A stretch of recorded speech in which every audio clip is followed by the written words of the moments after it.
Style बहुत ज़रूरी है। पहले तो लाइफ स्टाइल क्या था वो भी नहीं मालूम था। Thank you wastage. वेस्टेज हमारी ज़िंदगी में आने के बाद हमारी ज़िंदगी में बहुत फर्क आया है। Thank you. यस రెడీనా?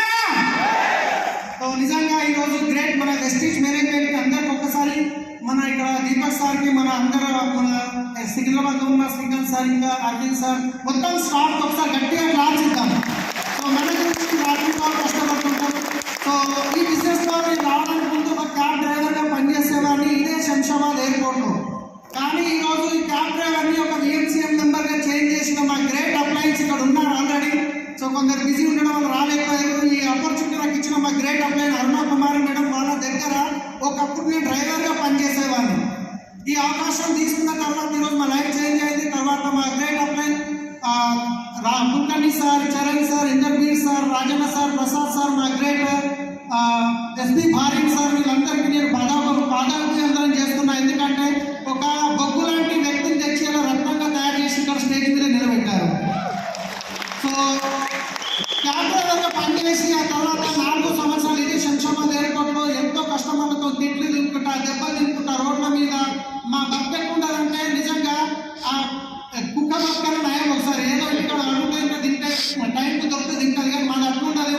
డ్రైవర్గా పనిచేస్తున్నప్పుడు రాత్రి బాబు రోడ్ల మీద కష్టపడే వాళ్ళము. సో చాలా వాన్ వచ్చినా ఎండ్ వచ్చినా ఎలాంటి లైఫ్ ఉండేదంటే ఒక్కరోజు కూడా మేము లీవ్ తీసుకోకుండా పనిచేయాల్సి వస్తుంది, ఎందుకంటే కమిట్మెంట్ ఉండేది కాబట్టి. కానీ ఆ తర్వాత సొంతంగా ట్రావెల్స్ బిజినెస్ స్టార్ట్ చేసి ఒక్క డ్రైవర్గా ఉన్న వ్యక్తి ట్రావెల్స్ బిజినెస్లో కూడా నా దగ్గర 40 అటాచ్ వెహికల్స్ నడిచేవి. చిన్న కాల్ సెంటర్ పెట్టాను. 5 మంది అమ్మాయిలు కాల్ సెంటర్లో పనిచేసేవాళ్ళు. నా ఇంచుమించు నాకు 70,000 నుంచి ₹1,00,000 ఇన్కమ్ వచ్చేది ట్రావెల్స్ బిజినెస్లో. ఓలా క్యాబ్ వచ్చిన తర్వాత బిజినెస్ అనేది కంప్లీట్గా కొలాప్స్ అయిపోయింది. చిన్న చిన్న ట్రావెల్స్ అన్ని బంద్ అయిపోయింది. ఆ తర్వాత సొంతంగా మళ్ళీ 10 వెహికల్స్ కొనుక్కొని ఎక్కడైనా చేసి బిజినెస్ నిలబెట్టాలనుకున్నా, కానీ సాధ్యం కాలేదు. 24 లక్షలు అప్పు ఏదైతుందో అక్కడనే మిగిలిపోయింది. ఆ కొన్న వెహికల్స్ మళ్ళీ అమ్మవాల్సి వచ్చింది. అప్పుడున్న బాధలు వాళ్ళ తిప్పు తినలేక ఒకరోజు నైట్ ఎవరికైతే నేను చిట్టి కట్టేవాళ్ళో మా గ్రేట్ అప్లైన్ చరణ్ సార్ అక్కడ రావడం జరిగింది. ఆయన ప్లాన్ చెప్పించాను.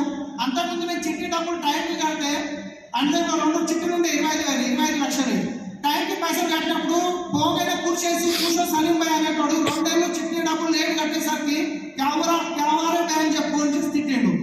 సో ఆ రోజు అనిపించింది ఇక నా లైఫ్లో ఈ అప్పు తప్ప ఏం లేదు, నేను సూసైడ్ చేసుకోవడం కరెక్ట్ అని చెప్పి అనుకున్నా. కానీ నా పిల్లల ఫేస్ గుర్తు రావడం వల్ల నా పిల్లల భవిష్యత్తు ఖరాబ్ అవుతాయని చెప్పి మళ్ళీ నేను డిసిషన్ ఇంకా తీసుకున్న తర్వాత ఈ ఆపర్చునిటీ వచ్చింది. నేను ఫస్ట్ టైం నిజంగా చెప్తున్నానండి, నమ్మలేదు. ఎందుకంటే ఇంత కష్టపడితే లక్షలు పెట్టుబడి పెడితే డబ్బులు రావు, ఇంకా సబ్బు పేస్ట్ చేంజ్ చేస్తే లక్షలు వస్తాయంటే నిజంగా చెవులో చామంతి పువ్వు పెట్టుకునేమన్నట్టు అనిపిస్తుంది. కానీ మీటింగ్స్కి వెళ్ళి సికింద్రాబాద్ ఆఫీస్లో ఛాంపియన్ డే ప్రోగ్రామ్ జరుగుతుండే ప్రతి 2వ తారీఖుకి అక్కడికి వెళ్ళి అలాంటి చిన్న చిన్న మీటింగ్స్ అన్ని అటెండ్ అయ్యి ఒక నిర్ణయం తీసుకొని ఒక గోగ్రామ్ మీటింగ్ అటెండ్ అయ్యి ₹1,00,000 వస్తే చాలని బిజినెస్లో నిలబడ్డానండి. ₹1,00,000 వస్తే చాలు అని 14 నెలల వరకు నాకు ఇంచుమించు 3వ నెల నాకు 32,000 వచ్చింది. ఆ తర్వాత 14 నెలలు పట్టింది, 10,000 ఇన్కమ్ దాటలేదు. నాకు ఆ 10,000 నా ఖర్చులకు సరిపోయేట్టుగా తిరగడానికి. అయినా నేను వెస్టీజ్ని నమ్మి అప్లయన్స్ని నమ్మి సిస్టమ్ చెప్పింది ఫాలో చేసుకుంటూ వెళ్ళాను. 2 సంవత్సరాలు పట్టింది ₹1,00,000 రానికే. కానీ ఆ 1,00,000 2 లక్షలు కానికే టైం పట్టలేదు, 2 లక్షలు 4 లక్షలు కానికే టైం పట్టలేదు, ఆ 4 లక్షలు 8 లక్షలు కానికే టైం పట్టలేదు. 8 లక్షలు 13,40,000 తీసుకున్నాను లాస్ట్ మంత్ ఇంకా. సో దీంతో పాటు ఏదో 72 గజాల ఇల్లు ఉంటే హబీస్పేటలో అమ్ముకొని వచ్చాను. కానీ రీసెంట్గా 1,50,000 పెట్టి ఇల్లు తీసుకున్నా. ఇంకో 1.5 మంత్లో గృహప్రవేశం ఉంది, రెడీ అవుతుంది, ఇంటీరియర్ వర్క్ జరుగుతుంది. ఇదే శంషాబాద్ ఎప్పుడు ట్యాక్సీ నడిపిస్తున్నప్పుడు ఎంతో మందితో తిట్లు తినేవాళ్ళం. కానీ ఆ రోజు అనిపించేది ఒక పెళ్లి కారు మీద డ్రైవర్గా దొరికితే చాలు, జీవితం చేంజ్ అయితే అనుకొని డ్రీమ్ చూసేవాళ్ళం. ఈ రోజు 70 లక్షల పైన కారు బయట వెయిట్ చేస్తుంది, మర్సిడీస్ బెంజ్.